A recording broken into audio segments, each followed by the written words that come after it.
Welcome back to the Builders Bench. I'm Craig Larkins. It's been a minute since we've done a proper political deep dive, and a lot has changed. We've got new construction-focused legislation coming out of Victoria, a premier whose approval rating is slipping alongside BC's credit rating, and a federal government with its sights set on a new majority. Here to break it all down, two regulars on the bench. We have BCCA President Chris Atchison and Sajid Lakhani from Impact Public Affairs. Welcome back to the bench. Great to be back, Craig. Thanks for having us. Thanks for having us, Craig. Let's start in Ottawa, Sajid. The Carney government clearly has a majority in its sights. We've seen some recent floor castings, the most recent from the NDP.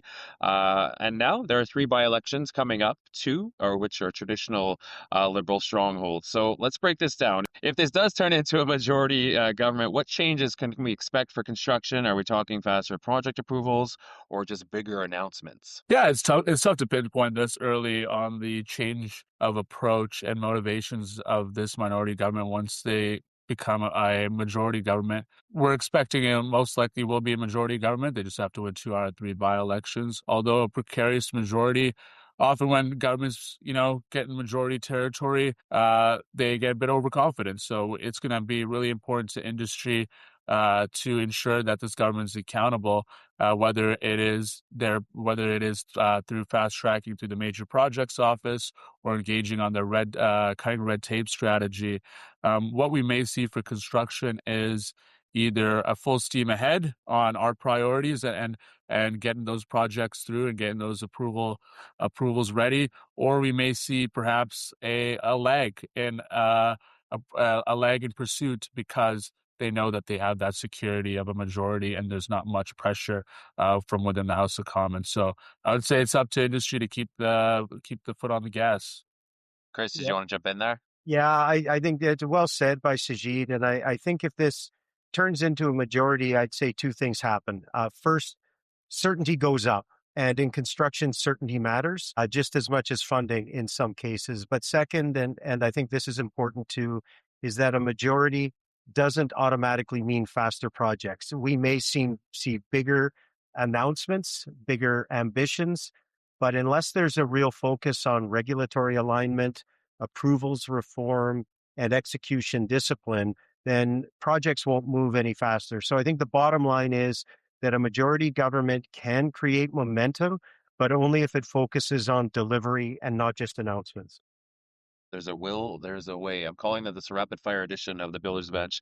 So let's bring it back to BC. Prompt payments, infrastructure projects acts aren't the only legislation making headlines over the past year or so. Chris, can you break down the recent Construction Projects Procurement Act? That's a mouthful for us. And what's the one thing or two things builders need to understand with the legislation? Yeah, no, it's great. And it's the same acronym as the Construction Prompt Payment Act. So not to be confused with it. And there's lots going on, and we can always talk about the Construction Prompt Payment Act. But what you're referring to is the private members bill, which is the Construction Projects Procurement Act.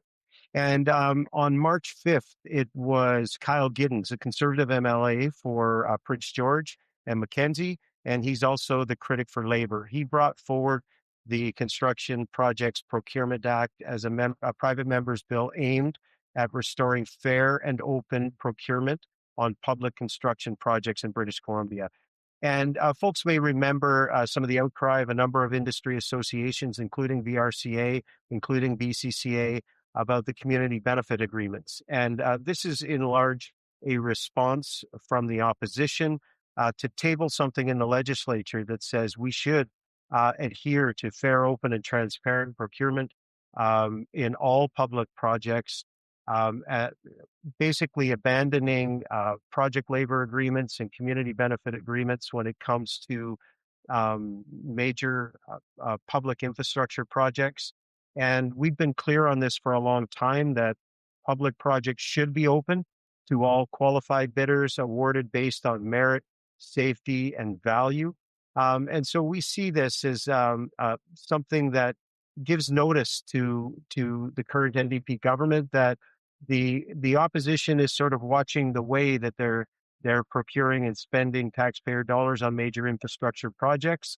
And especially right now, when we're dealing with economic concerns and workforce constraints, we cannot afford to limit who gets to build.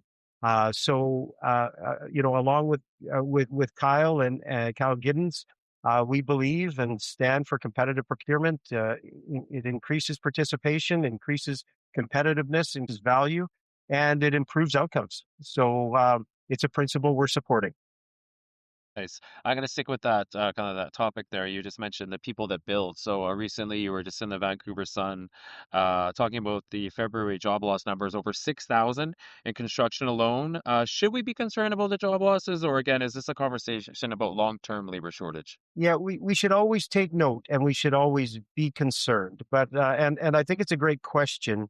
Um, so we saw 6,900 jobs lost in the BC in the jobs report. But employment has been trending in British Columbia upwards since the fall in the construction industry. And year over year, the construction workforce remains strong. I would say that I don't think it's a surprise to anyone that construction is a cyclical industry and short term fluctuations do happen and they will happen.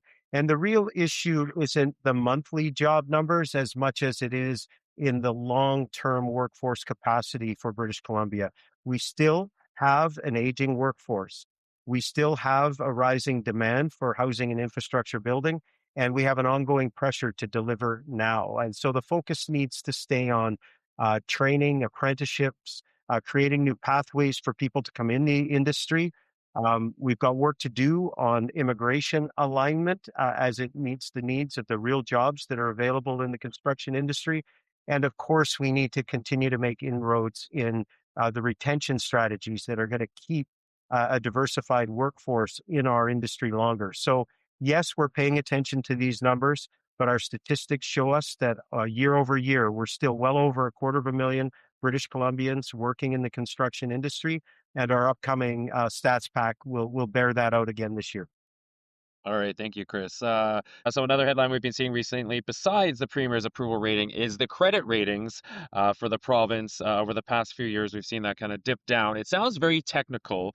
What does it mean for industry? What does it mean overall for the province's finances? Well, pretty embarrassing, frankly. But, to a lot of the viewers that are on the younger side, some of the young construction leaders, late millennials like myself or Gen Z, it's pretty tough to understand the nuances of what credit ratings mean. And so I'll give a comparison to the film Big Short, which a lot of it was about the housing crisis and mortgage crisis. And in that film, you see many times and you hear many times on how the credit ratings were lower, whether they're B CDOs, B stocks, you name it, or triple A, triple D, all these letters going around.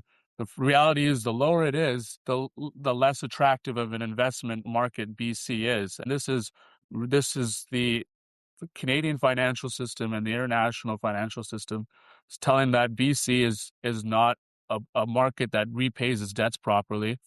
We're serving a $6 billion a year debt. That's just the debt payments, the interest payments that come in there, and that we don't have much of a strong backing, and that inherently a lot of the economy is a house of cards. And that really affects construction because it doesn't show to the private industry. It doesn't show to Canadian developers, international developers, that we're really an attractive market, and that we have a set basis and a line in the sand on what we're able to achieve. So really, we need to focus on cutting the red tape here and making it easier to build. And it comes back to what Chris mentioned about this private members bill that MLA Giddens put forward. And, I'm hearing a lot of backlash from the new Green leader about this, that it's anti-union. Well, the reality is most businesses in the construction industry are small and medium-sized businesses. They don't have a unionized framework. And if we really need to solve this housing crisis and this infrastructure supply crisis, it make it easier to get to market. So with all these measures, whether it's a lower credit rating or a lot of red tape, it just shows the business community, the Canadian community, British Columbia's the international community, that maybe BC is not the best place to invest in right now. But of course, we can make it better, but we just need to make sure that red tape is being cut out here. Is there a concern, Chris? These when we general public hears a credit rating, is there a concern that this impacts projects that are promised or future projects? Is that even on the table? Yeah, again, it's a very good question. And I think at the highest level, and as Sajid explained, like it means that borrowing gets more expensive and servicing the debt gets more expensive. And when that happens, governments have less flexibility, projects face more scrutiny, and timelines can really stretch. So the biggest concern for industry becomes, are announced projects fully funded or are they still aspirational? Because if capital becomes tighter, then government will delay. Or in the case of what we saw with the recent budget, this emergence of this word repacing projects becomes all of a sudden a word that went from not in our vernacular to all of a sudden, what are we talking about here with some of our major projects? So phasing projects differently, quietly push them out. So it comes back to the theme I started with about certainty and credibility of the pipeline of work that is going to build confidence for the contractors who are being expected to build now. All right. Let's talk leadership, Sajid here. BC Conservative leadership is well underway. What's the latest? We had Misty Van Popta, the Conservative critic, come out and endorse a candidate yesterday. What's the latest, Sajid? Yeah, there are a lot of names to start with, and now there are a bit less. However, it's still a long list. And well, who we're seeing as the front runners so right now are Caroline Elliott, Ian Black, and Yuri Fulmer and Peter Millibar competing for attention there. And the reality is there's a battle between the folks who are already MLAs and others who are trying to make a name for themselves and become the leader and are relying on unconventional experience. Caroline Elliott's done a good job in galvanizing online support across the country and in BC, and has very much received a lot of support from conservative influencers. And Peter Millibar really, banking on the fact that he's been a long-time MLA finance critic. And then we see Ian Black really banking on his experience, how he was at the cabinet table. And then, of course, we have Yuri Fulmer banking on his private sector experience. So this race seems to also include a conservative purity test, which is really interesting, considering this party came from the shambles of BC United and then a previous iteration of BC Liberals. But we're seeing a conservative purity test here. The candidates accusing each other not being conservative enough or perhaps being too affiliated with the previous BC Liberals. So we'll see how that turns out. But clearly, they need to placate and acquire new voters within the Conservative Party of BC itself and sign new members. So right now, that's the focus. The general public's not the focus. Right now, whoever gets this nomination needs to win over the voters and new Conservative voters. When's the Yeah. big day? Yeah. May 30th. May 30th. Yeah. Sorry, Chris, go ahead. Yeah, I was just going to say, Craig, what we see, and just to lean into that a bit more, is really we're seeing an exciting time for the Conservatives, but a party at a crossroads. The race is narrowing as they head into that late May decision, and I would say to some extent there's real quality candidates emerging, but the question isn't who wins; it's what direction that they take. So, do they choose a more ideological path that speaks to the base, or are they going to choose a more pragmatic path that can win broader support? And that matters for the construction industry because that decision will shape procurement philosophy, labor policy, infrastructure delivery. So we're watching it very closely, not necessarily politically, but because it will directly impact how projects get built in British Columbia for the foreseeable future. And timing is everything. You just put it perfectly. All right. So one final question for both of you. This has been a great episode. I told you it was going to be quick. In your view, we'll start with you, Chris. What's the single biggest risk or opportunity to getting projects built right now in BC? Well, there's a lot to choose from, but I think I'll go with one that's probably the most recognizable. It's permitting and approvals. It's not labor. It's not capital. In fact, it's the system. We have projects ready. We have industry capacity, but projects are getting stuck upstream before construction even begins. And the biggest issue isn't just delay. It goes back to its uncertainty. We can price risk. We can plan labor, but we can't plan around inconsistent, unpredictable approvals, and which leads to higher costs, fewer bidders, and in some cases, projects not proceeding at all. So we've been saying this for a long time that BC doesn't have a construction problem.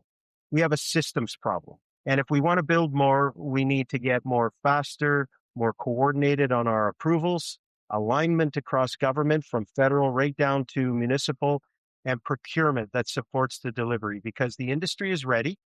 And I would say that you can't build housing, hospitals, or infrastructure at the speed of need with systems that were designed for a different era. Just thank you, Sajid. Same question. Yeah, absolutely.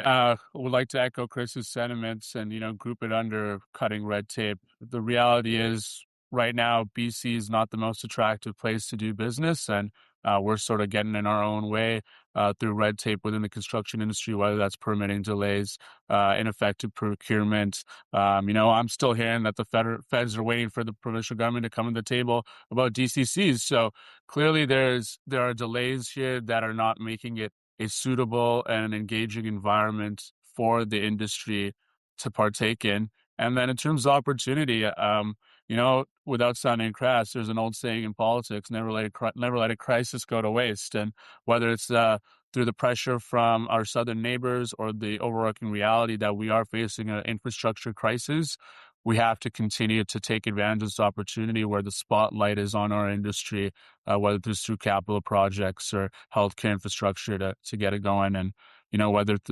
repacing or whatever they want to call it, it's up to industry to put pressure on government. And we should mention it's not just federal and provincial governments. We're also in a municipal election year coming up this fall. VRCA has been setting up meetings with your municipal governments. We've been to Burnaby so far. We're heading into the township of Langley. We'll continue to set up the meetings, and we'll also be launching the Build Lower Mainland campaign, very similar to the federal campaign that was launched by the Canadian Construction Association, where it'll be a one-stop resource for the industry, for the general public. If you don't know who to vote for, do your research. We get announced federal funding, billions of dollars. But at the end of the day, when we're talking permitting, procurement, a lot of that happens at the municipal level. So pay attention. It's a very big election year coming up. Sajid and I, we always say, municipal elections don't get that much turnout. Take the time. I always say, as much time as you scroll on Netflix, take 10 minutes of that time to research your local candidates, because you never know. The mayor could be your neighbor. Am I wrong, Sajid? You're absolutely right, Craig. So, yeah, open your door if one of these candidates knock on it, because you can have an engaging conversation with them. Thanks, Chris. No, just a great podcast, Craig. Thanks for having me on. Always great to connect with you and Sajid and bring some information or value back to the industry that we care so much about. Sajid, any final remarks? No, thanks again, Craig. And yeah, looking forward to the next one. Episodes of The Builder's Bench can be found on VRCA's website, vrca.ca. Don't forget to like, subscribe, and invite your friends to take a seat on the bench with us. I'm Craig Larkins, and this is The Builder's Bench.